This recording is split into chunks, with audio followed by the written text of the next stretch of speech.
Welcome to today's 5-minute Bible study in the book of 1 Corinthians. We've been looking for several days now at 1 Corinthians chapter 12, Paul's teaching on the gifts of the Holy Spirit.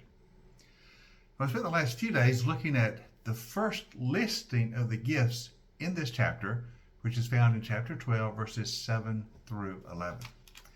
And in that list, Paul articulates 9 different gifts of the Holy Spirit. We've looked at them one at a time.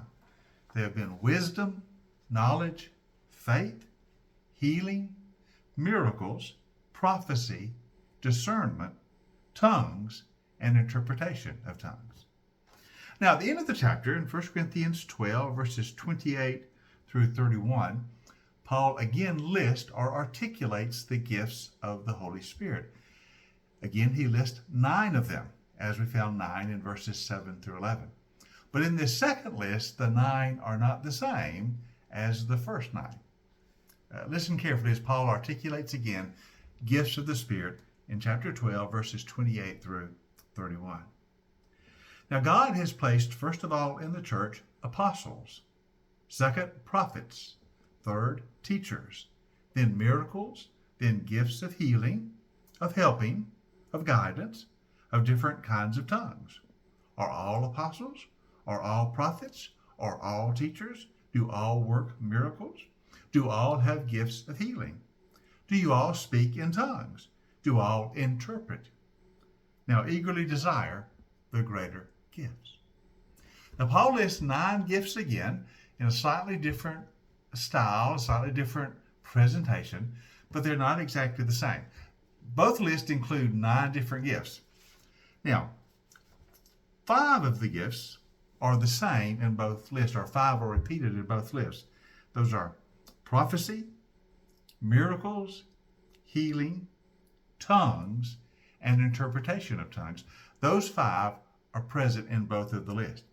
But in the first list, we also find wisdom, faith, knowledge, and discernment.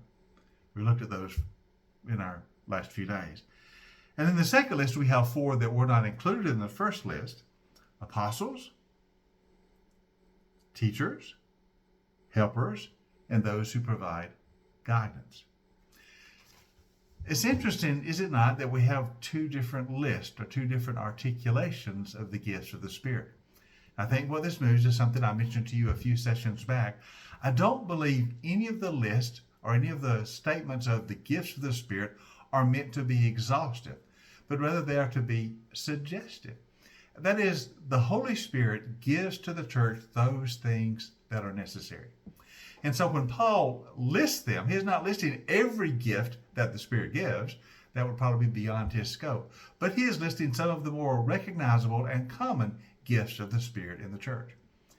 And so there are probably other gifts that are not mentioned in these lists, maybe not mentioned in other lists, but are still just as truly gifts the Spirit gives to the church in order that we might effectively do our ministry as the people of Christ. In other words, the Holy Spirit is going to enable the church to do its work. The list that Paul makes, the statement of the gifts he provides, are some of the more common gifts, perhaps the most common gifts, that the church is provided with by the Holy Spirit. But there may be others. For example, some people think that a missionary is a gift to the church. I think it probably is, but it's not listed that way in any of the gifts of the Spirit. But those who are called to be missionaries probably have a special enabling of the Holy Spirit. There are some who have suggested that martyrdom is a gift to the church. You remember Stephen was the first martyr of the church, but by no means the last. Many have given their lives throughout the history of the church for their testimony for Jesus Christ.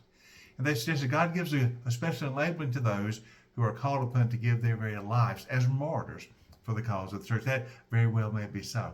So these may be gifts as well. I'm simply saying there are many gifts and enablings and abilities that the Holy Spirit gives to the church that enables us to do the ministry he calls us to do. But in these listings in 1 Corinthians chapter 12, I think Paul is listing some of the more common gifts of the Holy Spirit of the church, some of the more common ministries that we see on a repeated basis as the church does its work. So I want to look at these 4 that are in the second list that were not mentioned in the first. The others we've already covered, so we won't mention them again. But let's look at the 4 that we find in the second list that were not in the first list in chapter 12 because they're important too. They are apostles, teachers, helpers, and those who provide guidance.